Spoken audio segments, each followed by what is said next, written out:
आज देखिए आम सरकार निर्देश क्रमे आम जिला स्तरीय आंतर्जातिक योग दिवस ये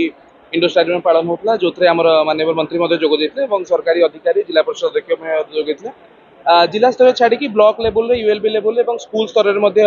आंतर्जातिक योग दिवस पालन कर उद्देश्य अच्छी जमी सरकार कहवा अनुसार जे योग गोटे आम सभ्यतार गोटे परिचय एवं केमती अधिक लोकाभिमुखी करवा लोकलोचन को आने अधिक अधिक आबाल वृद्ध वनिता किंबरी जोगरे निजक ब्रती करेंगे से गोटे थिला तो आम आशा करबा जे एथर स्पिरिट को लेकिन आगु समस्ते जीवन धारण गोटे अंग हिसाब से जोग गोटे बहुत बढ़िया जिनस जोटा कि मुनि ऋषि माने केवल करुले कि लोक करुले किंतु एटा सार्वजनीन आमर प्रिय प्रधानमंत्री यशस्वी प्रधानमंत्री नरेंद्र मोदी कर 2014 मसीहा ठारू ये सारा विश्व चारिया व्यापीगला 192टा देश जोग देइछन्ति। विश्वर जोग दिवस 21 जून को पालन करुचु बहुत बढ़िया लगुच। जोग समस्ते करवा दरकार मोर माने निवेदन जोग जदि आम जीवन में आम धारण करवा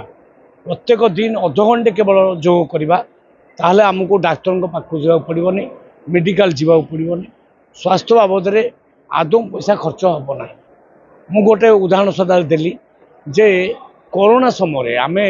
राष्ट्रीय स्वयंसेवक संघर कार्यकर्ता रेगुलारली प्राणायाम करूँ जोग करूँ कोरोना समय समस्त कोरोना है आमको कोरोना है आम जो 12 जोग करूँ गोटे जगार आदौ कोरोना है आम गाँ गाँ बुलिकी चाउल बांटीचु रंधा खाद्य बांटीचु डाली बांटीचु विभिन्न प्रकार लोक मान सेवा करूँ फिर भी आमको जो कोरोना है नहीं तार कारण कौन ना जोग कले इम्यूनिटीटा बहुत बढ़ी जाए तेणु जोग समस्त करवा दरकार। जोग कले केवल शरीर सुस्थ हेनी मन भी सुस्थ रध्यात्मिक विचारधारा प्रेरित होगी समाजर भल कम आम करवा तेणु जोगटा समस्ते करवा उचित। ब्रिलिएंट विशुद्ध नड़िया तेल